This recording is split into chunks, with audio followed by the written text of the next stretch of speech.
இப்போ இந்த வீடியோவில் நம்ம எந்த மேட்சை பற்றி பார்க்க போகிறோம்னு பார்த்தீங்கன்னா Australia versus India second T20 மேட்சோட dream level team and dream level preview தான் பார்க்க போகிறோம். இந்த மேட்ச் வந்து எங்கே நடக்க போகுதுன்னு பார்த்தோம்னா சிட்னியில் இருக்கிற சிட்னி கிரிக்கெட் கிரவுண்டில் தான் இந்த மேட்ச் வந்து நடக்க போகுது.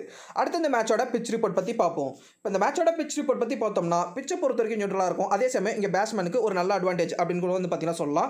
இன்னும் கொஞ்சம் டீப்பாக இந்த பிச் ரிப்போர்ட் பற்றி பார்ப்போம். ஸோ உங்களுக்கே தெரிஞ்சிருக்கும் இங்கே ஃபஸ்ட்டு 2 ஒன் டே வந்து பார்த்தீங்கன்னா இந்த வெனியூவில் தான் நடந்தது. ஸோ அந்த 2 ஒன் டேவுமே கிட்டத்தட்ட வந்து பார்த்தீங்கன்னா 2 டீமே 300+ ஸ்கோர் அடிச்சாங்க. ஸோ எந்த அளவுக்கு பேட்டிங்க்கு ஒரு அட்வான்டேஜ், அதாவது நான் சொல்கிறது வந்து ஃபுல் அண்ட் ஃபுல் பேட்ஸ்மேனுக்கு வந்து சாதகமாலாம் இருக்காது. பட் அட்வான்டேஜ்ன்றது தான் பேட்ஸ்மேனுக்கு தவிர ஃபுல் அண்ட் ஃபுல் இது வந்து ஒரு பேட்டிங் கிரவுண்டு. ஸோ பேட்டிங்க்கு உகதான ஒரு கிரவுண்டு அப்படிலாம் வந்து பார்த்தீங்கன்னா நான் வந்து சொல்ல விரும்பல. ஜஸ்ட் வந்து பேட்ஸ்மேனுக்கு அட்வான்டேஜ் இருக்குது. ஸோ அவ்வளோதான். அட் த சேம் டைம் இங்கே ஸ்பின்னர்ஸ்க்கும் வந்து பார்த்தீங்கன்னா சப்போர்ட் இருக்கும். அட் த சேம் டைம் சீமர்ஸ்க்கு மெயினாக நியூ பால் வந்து பார்த்தீங்கன்னா நல்ல பேஸ் அண்ட் பவுன்ஸ் வந்து ட்ராக்கில் வந்து பார்த்தீங்கன்னா இருக்கும் அப்படின்ற மாதிரி சொல்கிறாங்க. ஸோ இங்கே T20 ஸ்டாட்ஸ்னு எடுத்து பார்த்தோம்னா ஸோ இந்த வெனியூவை பொறுத்த வரைக்குமே ஹையஸ்ட் ஸ்கோர் வந்து 221 தான் வந்து பார்த்தீங்கன்னா இருக்குது. At the same time highest successful run சேஸ்னு எடுத்து பார்த்தாவே ஆஸ்திரேலியா வந்து பார்த்தீங்கன்னா 197 ஃபர்ஸ்ட் இன்னிங்ஸில் ஸ்கோர் பண்ணி அதை வந்து இந்தியா வந்து பார்த்தீங்கன்னா அந்த 197 ரன்ஸை சக்ஸஸ்ஃபுல்லாக வந்து பார்த்தீங்கன்னா சேஸ் பண்ணாதான் இங்கே வந்து ஒரு பெஸ்ட்டான சக்ஸஸ்ஃபுல் சேஸாக வந்து பார்த்தீங்கன்னா T20 ஸ்டாட்ஸை பொறுத்த வரைக்கும் இருக்குது. அதே சமயம் இங்கே ரன்ஸ் பெர் ஓவர்னு கணக்கு எடுத்தோம்னா கிட்டத்தட்ட வந்து பார்த்தீங்கன்னா 9 இருக்குது. ஸோ அது வந்து ரொம்ப ரொம்ப ஒரு டீசென்ட்டான ஒரு பேட்டிங் ட்ராக் அப்படின்னு கூட வந்து பார்த்தீங்கன்னா சொல்லலாம். அதாவது பேட்டிங் ட்ராக்குன்றதை விட பேட்ஸ்மேனுக்கு கொஞ்சம் வந்து பார்த்தீங்கன்னா அட்வான்டேஜ் இருக்குது அப்படின்ற மாதிரி தான் சொல்லலாம். ஏன்னா 9ன்றது வந்து பார்த்தீங்கன்னா T20 ஸ்டாட்ஸை பொறுத்த வரைக்கும் ரொம்ப அதிகம் அப்படிலாம் கிடையாது. பட் ஆனால் ரொம்ப ரொம்ப டீசென்ட்னு கண்டிப்பாகவே சொல்லலாம். கிட்டத்தட்ட வந்து பார்த்தீங்கன்னா ஒரு 190 ஸோ அந்த மாதிரி கூட வரத்துக்கு ஒரு சான்ஸ் இருக்குது அப்படின்ற மாதிரி தான் சொல்லுவேன். அட் சேம் டைம் நான் முன்ன சொன்ன மாதிரி தான் சீமர்ஸை பொறுத்த வரைக்கும் கண்டிப்பாக நியூ பாலில் ஒரு நல்ல லைன் லென்த் போட்டு ஏர்லியராக பேட்ஸ்மேன்ஸாக விக்கெட் எடுக்க பார்க்கணும். அட் சேம் டைம் பேட்ஸ்மேனை பொறுத்த வரைக்கும் இனிஷியலாக வந்து பார்த்தீங்கன்னா உடனே எதுவுமே எந்த ஷாட்டுமே தப்பான ஷாட்டை ட்ரை பண்ணாமல் ஜஸ்ட் வந்து ஒரு 4 to 5 பால்ஸ் பார்த்தாவே இங்கே ஓரளவுக்கு நல்ல டீசென்ட்டான ரன் ஸ்கோரிங் வந்து பார்த்தீங்கன்னா பேட்ஸ்மேன்ஸால் ப்ரொவைட் பண்ண முடியும். இந்த ட்ராக்கை பொறுத்த வரைக்கும் நான் முன்ன சொன்ன மாதிரி தான் நீங்கள் அந்த ஃபஸ்ட் 2 ஒன் டேவிலே பார்த்துருப்பீங்க இந்த மாதிரி நடந்ததுன்னு. ஸோ கிட்டத்தட்ட வந்து பார்த்தீங்கன்னா அதே ரிப்பீட் ஆகிறதுக்குள்ள ஒரு வாய்ப்பு வந்து பார்த்தீங்கன்னா இங்கே இருக்குது. ஸோ இதான் வந்து பார்த்தீங்கன்னா இந்த மேட்சோட பிச் ரிப்போர்ட். பிச்சை பொறுத்த வரைக்கும் நியூட்ரலாக இருக்கும். அட் சேம் டைம் பேட்ஸ்மேனுக்கு அட்வான்டேஜ் கண்டிப்பாகவே இருக்குது. அடுத்து ஆஸ்திரேலியாவோட ப்ராபபிள் பிளேயிங் லெவன் பார்ப்போம். Aaron Finch, Darcy Short, Alex Carey. So இவங்க 3 பேர்லேருந்து யாராவது 2 பேர் வந்து பார்த்தீங்கன்னா இங்கே ப்ளே பண்ணுவாங்க. Steven Smith, Maxwell, Moises Henriques, Matthew Wade, Swepson, Sean Abbott, Mitchell Starc, Adam Zampa, Hazlewood. So Australia பொறுத்த வரைக்குமே கண்டிப்பாக வந்து பார்த்தீங்கன்னா ஒரு சேஞ்ச் இருக்குது. அதாவது கண்டிப்பாக சேஞ்சுன்னு வந்து சொல்லிட முடியாது. ஸோ என்ன நடக்க போகுதுன்னு தெரில. ஏன்னா ஆரன் ஃபின்ச்சை பொறுத்த வரைக்கும் உங்களுக்கே தெரிஞ்சிருக்கும் அவருக்கு வந்து பார்த்தீங்கன்னா ஹிப் இன்ஜுரி ஏற்பட்டிருக்கிறதுனால மேபி இந்த மேட்ச் அவர் மிஸ் பண்ணுறதுக்குண்டான ஒரு வாய்ப்பு இருக்குது. மேபி வந்து ஆரன் ஃபின்ச் விளையாண்டாருனா ஸோ ஆரன் ஃபின்ச் வந்து கண்டிப்பாக இருப்பார். At the same time D'Arcy Short அப்படின்னா அலெக்ஸ் கேரி. ஸோ அவங்க 2 பேரில் வந்து பார்த்தீங்கன்னா யாராவது ஒருத்தவங்க ப்ளே பண்ணுவாங்க. மேபி வந்து பார்த்தீங்கன்னா ஆரன் ஃபின்ச் விளையாடலை அப்படின்ற பட்சத்தில் D'Arcy Short and Alex Carey வந்து பார்த்தீங்கன்னா ப்ளே பண்ணுவாங்க. At the same time captainship வந்து பார்த்தீங்கன்னா மேத்யூ வேட் தான் வந்து கேப்டன் பண்ணுவார் அப்படின்றத க்ளீனாகவே வந்து பார்த்தீங்கன்னா ஆரன் ஃபின்ச் வந்து ப்ரெஸ் மீட்டில் சொல்லியிருந்தார். ஸோ அவர் வந்து விளையாடுவாரா இல்லையான்றது கண்டிப்பாக டாஸ் வரைக்கும் வெயிட் பண்ணால் தெரியும். மேபி அதுக்கு முன்னாடி ஏதாவது கன்ஃபார்ம் நியூஸ் மாதிரி தெரிஞ்சதுன்னா நான் வந்து கமெண்ட்டில் பின் பண்ணுறேன், பார்த்து தெரிஞ்சுங்க. அதுக்கடுத்து வந்து பார்த்தீங்கன்னா இன்னொரு சேஞ்சஸ் ஏதாவது இருக்கலாமான்னு கேட்டிங்கன்னா ஹெசில்வுட். ஸோ ஹெசில்வுடுக்கு பதிலாக வந்து பார்த்தீங்கன்னா மேபி ஆண்ட்ரூ டை வந்து ரீப்ளேஸ் பண்ணுறதுக்கு ஒரு வாய்ப்பு இருக்குது. ஏன்னா ஆண்ட்ரூ டை தான் இந்த ஒரு வெனியூவில் வந்து பார்த்தீங்கன்னா பெஸ்ட் பவுலிங் ஃபிகர் வச்சிருக்காரு T20ல. கிட்டத்தட்ட வந்து பார்த்தீங்கன்னா 4 வந்து பார்த்தீங்கன்னா எடுத்திருக்காரு. அதுதான் பெஸ்ட் பெஸ்ட் ஃபிகராக வந்து பார்த்தீங்கன்னா இந்த வெனியூவில் இருக்குது. மேபி அவர் ட்ரை பண்ணலாமான்னு யோசிப்பாங்கன்னு நான் நினைக்கிறேன். பட் இருந்தாலும் ஒன் டேல நல்லா போட்டிருந்தாரு. T20 ஃபஸ்ட்டு மேட்ச்சில் தான் வந்து பார்த்தீங்கன்னா ரொம்பவே அடி வாங்கிட்டாரு. ஸோ அதுக்காக மாற்றுவாங்களா அப்படின்றதும் வந்து பார்த்தீங்கன்னா தெரியல. ஸோ பொறுத்து தான் பார்க்கணும். ஸோ இதான் வந்து பார்த்தீங்கன்னா ஆஸ்திரேலியாவோட ப்ராபபிள் பிளேயிங் லெவன். அடுத்து இந்தியாவோட ப்ராபபிள் பிளேயிங் லெவன் பார்ப்போம். ஷிகர் தவன், KL ராகுல், விராட் கோலி, சஞ்சு சாம்சன், மனிஷ் பாண்டே, ஹார்திக் பாண்டியா, வாஷிங்டன் சுந்தர், தீபக் சஹர், ஷமி அப்படின்னு வந்து பார்த்தீங்கன்னா பும்ரா 2 பேரில் யாராவது ஒருத்தவங்க ப்ளே பண்ணுவாங்க. சஹல், நடராஜன். ஸோ இந்தியா பொறுத்த வரைக்குமே கண்டிப்பாக வந்து ஜடேஜா கிடையாது, ரூல்ட் அவுட் வந்து பார்த்தீங்கன்னா ஆகிட்டார். T20 சீரிஸில் விளையாட மாட்டார். அஃப்கோர்ஸ் சகல் வந்து பார்த்தீங்கன்னா கண்டிப்பாக வந்து பிளேயிங் லெவலில் இருப்பார் அப்படின்ற மாதிரி தான் தெரியுது. ஸோ இங்கே சேஞ்சஸ்ன்னு வந்து பார்த்தோம்னா ஷமிக்கு மேபி ரெஸ்ட் பண்ணுவாங்க அப்படின்ற மாதிரி வந்து பார்த்தீங்கன்னா தெரியுது. மோர் ஓவர் பும்ரா இந்த மேட்ச் விளையாடுறதுக்கு ஒரு வாய்ப்பு ரொம்ப அதிகம். அது மட்டும் இல்லாமல் இந்தியா சைடு வந்து பார்த்தோம்னா இந்த மேட்ச் ஜெயிச்சாவே கன்ஃபார்மாக வந்து பார்த்தீங்கன்னா சீரியஸை சீல் பண்ணிடலாம். ஸோ மேபி ஒரு மெயின் பவுலருக்கு போகணும் தான் விராட் கோலி நினைப்பார். ஸோ இந்த மேட்ச் வந்து ஷமி ரெஸ்ட் பண்ணிட்டு பும்ரா உள்ளே கொண்டு வருது ஒரு நல்ல மூவாக கூட வந்து பார்த்தீங்கன்னா அது அமையும். ஸோ அதை விராட் கோலி கண்டிப்பாக யோசிச்சிருப்பார். ஸோ மற்றபடி வந்து பார்த்தீங்கன்னா எனக்கு தெரிஞ்சு எந்த சேஞ்சஸும் பண்ண மாட்டாங்க. ரிப்போர்ட்ஸ் வைஸ்மே வந்து பார்த்தீங்கன்னா பெரிய அளவில் சேஞ்சஸ் இருக்குது அப்படின்ற மாதிரி தான் சொல்லியிருக்காங்க. பட் ஆனால் விராட் கோலி கேப்டன்சியில் மேபி ஏதாவது பிச் கண்டிஷன் வச்சு ஓரளவுக்கு வந்து பார்த்தீங்கன்னா சேஞ்ச் பண்ணுறதுக்கும் ஒரு வாய்ப்பு இருக்குது. ஸோ பொறுத்து வந்து பார்ப்போம். பட் ஆனால் மோர் ஓவர் எந்த சேஞ்ச் இருக்காது இந்த ஒரு சேஞ்சை தவிர்த்து. ஸோ இதான் வந்து பார்த்தீங்கன்னா இந்தியாவோட ப்ராபபிள் பிளேயிங் லெவன். அடுத்து இந்த கிரவுண்டோட ஸ்டாட்ஸ் பற்றி பார்ப்போம். ஆவரேஜ் ஃபர்ஸ்ட் இன்னிங் ஸ்கோர் வந்து பார்த்தீங்கன்னா 174, ஆவரேஜ் செகண்ட் இன்னிங் ஸ்கோர் வந்து பார்த்தீங்கன்னா 169. அடுத்து captain and vice captain choices பார்ப்போம். Steve Smith, Aaron Finch, Shikhar Dhawan, KL ராகுல், Virat Kohli, Glenn Maxwell. So இவங்க எல்லாருமே வந்து பார்த்தீங்கன்னா உங்கள் டீமுக்கு நீங்கள் வந்து கேப்டன் அண்ட் வைஸ் கேப்டன் சாய்ஸை நீங்கள் வந்து சூஸ் பண்ணிக்கலாம். அடுத்து ட்ரீம் லெவல் வந்து பார்த்தீங்கன்னா நான் வந்து உங்களுக்கு 2 டீம் சஜஸ்ட் பண்ணுறேன். இப்போ டீம் 1 பார்ப்போம். விக்கெட் கீப்பர் ஆப்ஷனில் கேஎல் ராகுல், சஞ்சு சாம்சன். நான் வந்து பார்த்தீங்கன்னா 2 கீப்பரையும் சூஸ் பண்ணியிருக்கேன். இங்கே வந்து இன்னும் 2 கீப்பர் இருக்காங்க, அதாவது Alex Carey and Matthew Wade. So அவங்க 2 பேருமே நீங்கள் வந்து ஷார்ட் லீகை பொறுத்த வரைக்கும் எடுக்கலாமா வேண்டாமா அப்படின்னு நீங்கள் கேட்டிங்கன்னா, ஃபர்ஸ்ட் ஆஃப் ஆல் வந்து மேத்யூ வேடாக இருக்கட்டும், அலெக்ஸ் கேரியாக இருக்கட்டும், ஸோ 2 பேருமே எல்லா பொசிஷன்லையும் ஆடக்கூடிய பேட்ஸ்மேன்ஸ். இதில் வந்து அலெக்ஸ் கேரி ஃபஸ்ட்டு இருப்பாரா இல்லையான்றது தெரியல. Maybe Aaron Finch miss out ஆனார்னா more over Alex Carey open பண்ணுறதுக்கு உண்டான ஒரு வாய்ப்பு அதிகம். At the same time Matthew வேடுமே வந்து பார்த்தீங்கன்னா ஒரு ஓப்பனரும் விளையாடி இருக்காரு நிறைய மேட்சஸில். ஸோ யார் ஓப்பன் பண்ணுவாங்கன்றது தெரில. பட் அந்த ஓப்பன் பண்ணுறாங்க. ஸோ அந்த பேட்டிங் பொசிஷனை வச்சு தான் வந்து பார்த்தீங்கன்னா கண்டிப்பாகவே என்னால் வந்து பார்த்தீங்கன்னா சொல்ல முடியும். ஸோ இப்போதைக்கு வந்து பார்த்தீங்கன்னா ஒரு குழப்பமான நிலை தான் இருக்குது. மேபி அலெக்ஸ் கேரியை பொறுத்த வரைக்கும் ஸோ அவரோட எபிலிட்டி என்னன்றது நம்மளுக்கு கண்டிப்பாக தெரிஞ்சிருக்கும். At the same time Matthew வேடுமே வந்து பார்த்தீங்கன்னா ஓரளவுக்கு பால் பட்டாவே ஸோ கேமே சேஞ்ச் பண்ணக்கூடிய ஒரு பிளேயர் மேத்யூ வேட். ஸோ ஒரு அண்டர்ரேட்டட் பிளேயர் அப்படின்ற மாதிரி தான் மேத்யூ வேடை சொல்லுவேன். ஏன்னா அவருக்குன்னு தனியாக ஒரு கரெக்டான ஒரு ஸ்பாட் இல்லை ஆஸ்திரேலியன் டீமில். பட் இருந்தாலுமே அவரால் முடிஞ்ச அளவுக்கு வந்து பார்த்தீங்கன்னா எப்பயுமே பர்ஃபார்மன்ஸ் கொடுப்பாரு. போன மேட்ச் கூட வந்து பார்த்தீங்கன்னா எனக்கு என்னமோ ரொம்ப பின்னாடி தள்ளிட்டாங்களோ ஸோ அப்படின்ற மாதிரி தான் வந்து பார்த்தீங்கன்னா எனக்கு வந்து பர்சனலாக மேத்யூ வேட தோணுச்சு. ஸோ ஓவராலாக மிச்சம் இருக்க அந்த 2 கீப்பர்ஸோட எபிலிட்டி ஃபார்மை பொறுத்த வரைக்கும் பெரிய அளவில் வந்து பார்த்தீங்கன்னா டச்சில் இருக்காங்கன்னு சொல்ல மாட்டேன்.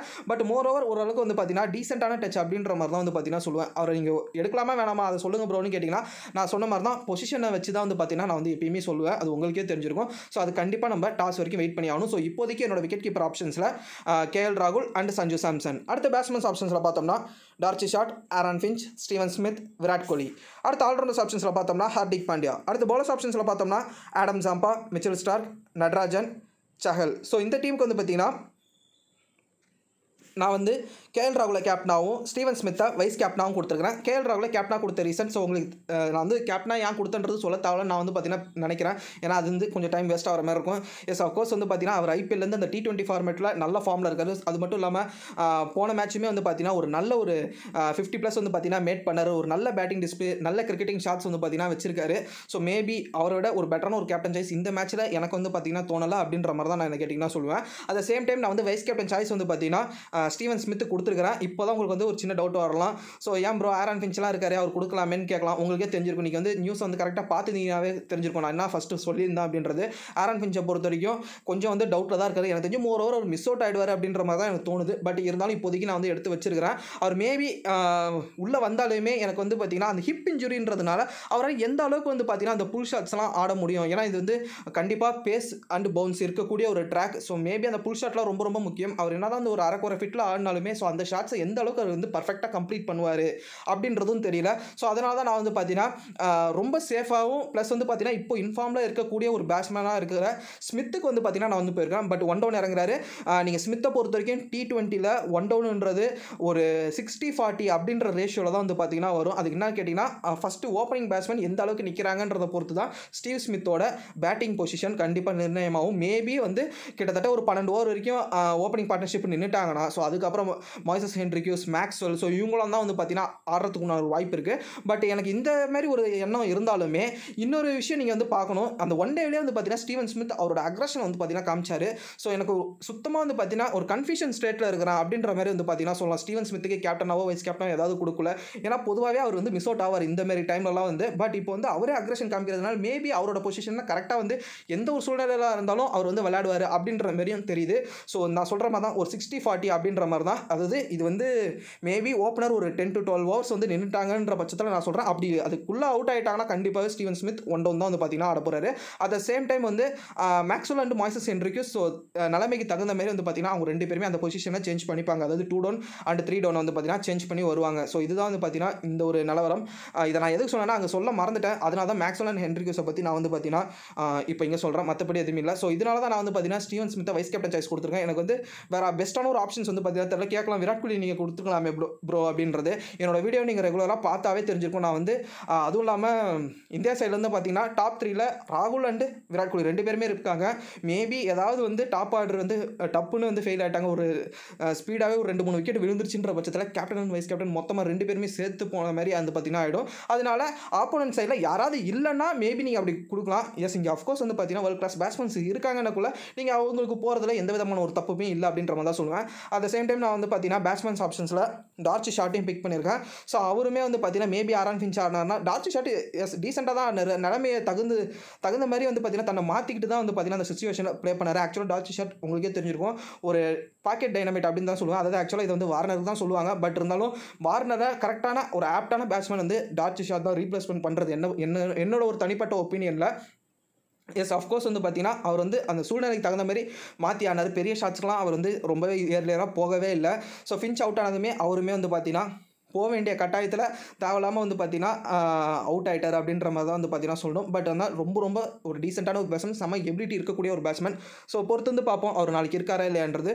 ஸோ ஓவராலாக இந்த ட்ரீம் லெவல் டீம்ன்றதே வந்து கிட்டத்தட்ட வந்து பார்த்தீங்கன்னா மேபி ஒரு 2-3 பிளேயர் மிஸ் அவுட் ஆகிடுவாங்களோ அப்படின்ற ஒரு இது வந்து பார்த்தீங்கன்னா இருக்குது. மேபி இப்போ வந்து பும்ரா உள்ள வந்துட்டாருன்னா என்ன ப்ரோ பண்ணுறது அப்படின்ற இப்போ உங்களுக்கு வந்து ஒரு சின்ன டவுட் வரும். கண்டிப்பாக பும்ரா வந்துட்டாருன்னா மேபி இந்தியா வந்து ஃபஸ்ட்டு பவுல் பண்ணாங்கன்னா நீங்கள் கண்டிப்பாகவே பும்ரா எடுக்கிறது மேபி பெட்டராக இருக்கும். ஏன்னா டெத் ஓவர் போடுறாருனாக்குள்ள நட்ராஜன் அண்ட் பும்ரா போடக்குள்ள கண்டிப்பாக விக்கெட் விளையாடுறதுக்கு ஒரு வாய்ப்பு இருக்குது. பட் நீங்கள் அப்படியும் பார்க்கலாம், இன்னொரு விதத்தில் வந்து பார்த்தீங்கன்னா இங்கே ஸ்பின்னர்ஸுக்கு வந்து சப்போர்ட் இல்லாமலாம் இல்லை, கண்டிப்பாகவே வந்து பார்த்தீங்கன்னா ஒரு மைனர் அளவு வந்து சப்போர்ட் இருக்குது இங்கே ஸ்பின்னர்ஸுக்கு. ஸோ சகலுக்கு வந்து சப்போர்ட் இருக்குது இல்லை அதெல்லாம் தாண்டி வந்து பார்த்தீங்கன்னா சகல் வந்து ஒரு விக்கெட் டேக்கர்.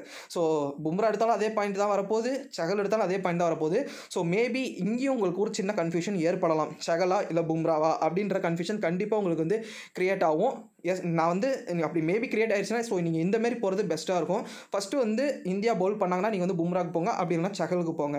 பட் ஆனால் என்னோட ஒரு ஒப்பீனியன் என்னன்னு கேட்டிங்கன்னா 2 பேரில் யார் எடுத்தாலுமே பெஸ்ட்டாக தான் இருக்கும். நான் ஏன் பும்ராவுக்கு வந்து 9 பாயிண்ட்ஸ் இருந்தாலுமே எனக்கு வந்து இங்கே கிரெடிட்ஸ் வந்து பார்த்தீங்கன்னா ஒரு கிரெடிட் நீங்கள் லெஃப்ட்டாக இருக்குது நீங்கள் பார்த்துருந்தாலும் தெரிஞ்சிருக்கும். ஸோ கண்டிப்பாக நீங்கள் வந்து பும்ராவை எந்த விதமான கிரெடிட்ஸ் இஷ்யூ இல்லாமல் நீங்கள் தாராளமாக வந்து பார்த்தீங்கன்னா பிக் பண்ணலாம். ஸோ மறுபடியும் வேறு என்ன டவுட் உங்களுக்கு வரும்னு கேட்டிங்கன்னா ஆல்ரவுண்டர் ஆப்ஷனில் மேக்ஸ்வெல் இல்லையே ப்ரோ எதுக்கு அவர் எடுக்கல அப்படின்லாம் நீங்கள் வந்து பார்த்தீங்கன்னா கேட்கலாம்.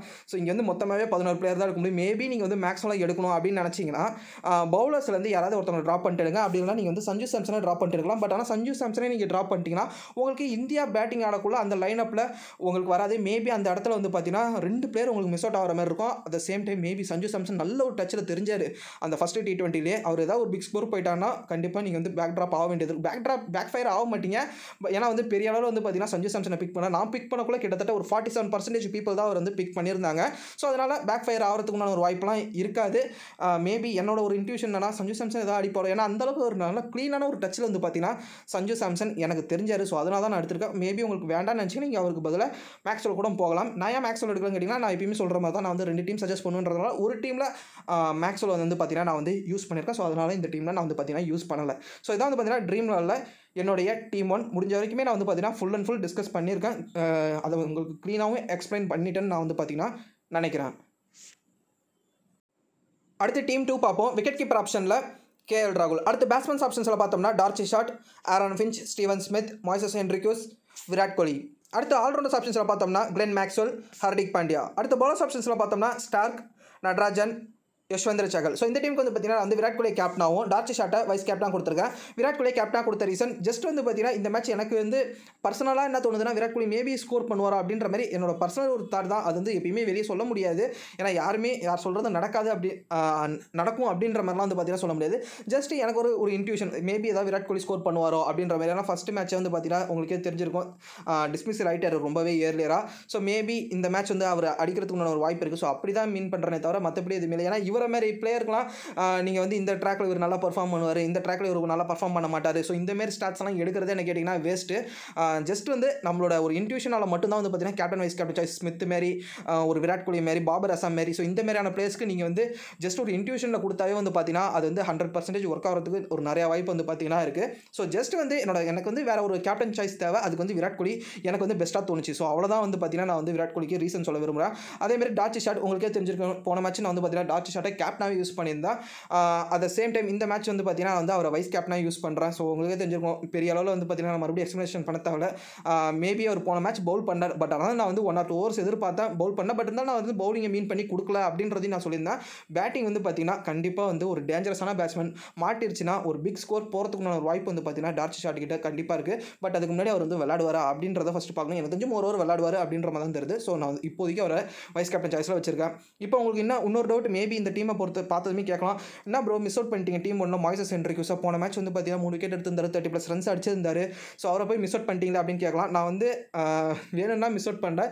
ஜஸ்ட் வந்து பார்த்தீங்கன்னா இவரோட முக்கியமான பிளேயர்ஸ்னு எனக்கு தெரிஞ்சது. ஸோ அதனால் அவங்களெல்லாம் பிக் பண்ணேன். அது மட்டும் இல்லாமல் சீனா பாட்டை பொறுத்த வரைக்கும் அவர் வந்து ரொம்பவே ஒஸ்டான ஒரு பவுலிங் போட்டுக்கிட்டு இருந்தார். ஸோ அதனால தான் வந்து பார்த்தீங்கன்னா இவருக்கு வந்து ஓவர் கொடுக்க வேண்டிய நிலைமை. மேபி இந்த மேட்சை பொறுத்த வரைக்கும் சீனாபாட் நல்லா போட்டுட்டாருன்னா இவருக்கு எந்த அளவுக்கு வந்து ஓவர் வரும் ஸோ அப்படின்றது வந்து பார்த்தீங்கன்னா தெரியாது. மாய்ஸஸ் ஹென்ரிக்யூஸை பொறுத்த வரைக்கும் அந்த 6th bowling ஆப்ஷனாக தான் வந்து யூஸ் பண்ணுறாங்க. ஸோ அவர் ஓவர் போடுவார் போடலன்றதெல்லாம் நம்மளால் சொல்லவே முடியாது. At the same time batting நீங்கள் என்ன கேட்டிங்கன்னா அவர் ரொம்ப டீசெண்டான பேட்ஸ்மேன். நீங்கள் பேட்டிங் நம்பி ஒரு டீமில் எடுக்கலாமான்னு கேட்டிங்கன்னா கண்டிப்பாக நான் எடுக்கலாம் அப்படின்ற மாதிரி தான் சொல்லுவேன். பட் இருந்தாலும் பொசிஷன் ஒன்று இருக்குது. ஸோ அதையும் வந்து பார்த்தீங்கன்னா மீன் பண்ணி ஆகணும். அவருக்கு வந்து பேட்டிங் கிடைக்குமா கிடைக்காதா அப்படின்ற ஒரு நிலைமை ஏற்படும். ஸோ அந்த எக்ஸாம்பிள் சொல்லணும்னா நீங்கள் வந்து கடைசியாக நடந்த ஒன் டே நீங்கள் வந்து பார்த்தீங்கன்னா இங்கிலாந்து சவுத் ஆஃப்ரிக்கா மேட்ச் எடுத்துருக்கலாம். அதில் வந்து பார்த்தீங்கன்னா டாப் 3 பேட்ஸ்மேனே முடிச்சுட்டு போயிட்டாங்க. ஸோ இந்தமாரி வந்து T20 அது ஆக்சுவலாக ஒன் டேவிலே அந்தமாரி நடக்கல, T20 நடக்கிறதுக்கு எவ்வளோ நேரம் ஆகும். ஸோ அப்படி நீங்கள் வந்து பார்த்தீங்கன்னா யோசிக்கணும். ஸோ பொதுவாகவே கொஞ்சம் வந்து ஆப்பர்ச்சுனிட்டி கிடைக்கக்கூடிய பேட்ஸ்மேன்ஸாக பார்த்து எடுங்க. பட் ஆனால் மாய்ஸஸ் ஹென்ரிக்யூஸ் பேட்டிங்கில் கண்டிப்பாகவே ஒரு பெஸ்ட்டான ஒரு சைடாக தான் வந்து பார்த்தீங்கன்னா இருப்பார். பட் ஆனால் பவுலிங் எந்த அளவுக்கு போடுவார் அப்படின்றது தெரியல. போன மேட்ச் அவர் வந்து அட்டாக் பண்ணி ஆகணும் அப்படின்ற பட்சத்தில் தான் வந்து அவுட் ஆனாங்களே தவிர அவர் வந்து அந்த எடுத்த 3 விக்கெட்டுமே விக்கெட் டேக்கிங் பால்லாம் நான் வந்து பார்த்தீங்கன்னா கண்டிப்பாக சொல்லவே மாட்டேன். 1% கூட நான் வந்து விக்கெட் டேக்கிங் பால் அப்படின்னு நான் வந்து சொல்லவே மாட்டேன். ஜஸ்ட் வந்து அவர் வந்து 6th bowling ஆப்ஷனாக வராரு, அவரையும் அட்டாக் பண்ணலான்னு போய் தான் வந்து பார்த்தீங்கன்னா அவுட் ஆனாங்க. ஸோ மற்றபடி எதுவுமே கிடையாது. ஸோ அதனால தான் வந்து என்னோட டீம் 1 எடுக்காமல் நான் வந்து டீம் 2ல் அவர் வந்து பார்த்தீங்கன்னா பிக் பண்ணியிருக்கிறேன். அட் த சேம் டைம் நான் முன்னாடி சொன்ன மாதிரி தான் மேக்ஸில் அந்த டீமில் எடுக்கல, அதனால நான் வந்து இந்த டீமில் எடுத்திருக்கேன். மற்றபடி பெரிய அளவில் வந்து பார்த்தீங்கன்னா எதுவுமே இல்லை. ஸோ இப்போ வந்து இந்த டீம் வந்து கிராண்ட் லீக்கா இல்லை ஷார்ட் லீக்கான்னு என்ன கேட்டிங்கன்னா நான் வந்து நீங்கள் 2 டீமில் அதாவது 2 லீக்கில் நீங்கள் எதுக்கு வேணாலும் வந்து பார்த்தீங்கன்னா இந்த டீமை எடுத்துக்கிட்டு போகலாம். ஸோ இதான் வந்து பார்த்தீங்கன்னா ட்ரீம் லெவலில் என்னுடைய டீம் 2. உங்களுக்கு இந்த 2 டீமே ஓகே நான் மட்டும் கொண்டு போங்க, அப்படி இல்லைனா வேண்டாம். நான் சொன்ன நியூஸஸ் அண்ட் பிளேஸ் டீடைல்ஸை வச்சுக்கிட்டு நீங்களே ஓனாக டீம் பில்ட் பண்ணுறது தான் உங்களுக்கு வந்து ஒரு பெஸ்ட்டான ஒரு ஆப்ஷனாக இருக்கும். ஸோ இந்த டீம்ஸ் ஏதாவது சேஞ்சஸ் இருந்ததுன்னா நான் வந்து லாஸ்ட் மினிட் அப்படியே டெலிகிராம் சேனலில் ப்ரொவைட் பண்ணுவேன். என்னோட டெலிகிராம் சேனலோட லிங்க் நான் வந்து கீழே டிஸ்கிரிப்ஷனில் கொடுத்துருக்கேன். மறக்காமல் கிளிக் பண்ணி ஃபாலோ பண்ணிங்க. ஸோ அவ்வளோதான் ஃப்ரெண்ட்ஸ் இந்த வீடியோ கண்டிப்பாக உங்களுக்கு யூஸ்ஃபுல்லாக இருக்கும்னு நினைக்கிறேன். அப்படி யூஸ்ஃபுல்லாக நினச்சிங்கன்னா இந்த வீடியோக்கு ஒரு லைக் கொடுங்க, ஷேர் பண்ணுங்கள், மறக்காமல் சுந்தர் அடம் சேனலை சப்ஸ்கிரைப் பண்ணுங்க. கூட பக்கத்தில் இருக்க நோட்டிஃபிகேஷன் பெல் பட்டன் ப்ரெஸ் பண்ணுங்கள். அப்படி நீங்கள் ப்ரெஸ் பண்ணிங்கன்னா அங்கே 3 ஆப்ஷன் இருக்கும். அதில் ஆல் ஆப்ஷன் நீங்கள் கிளிக் பண்ணிங்கன்னா நான் போடக்கூடிய வீடியோஸ் உங்களுக்கு நோட்டிஃபிகேஷனாக வந்துடும். Okay bye friends.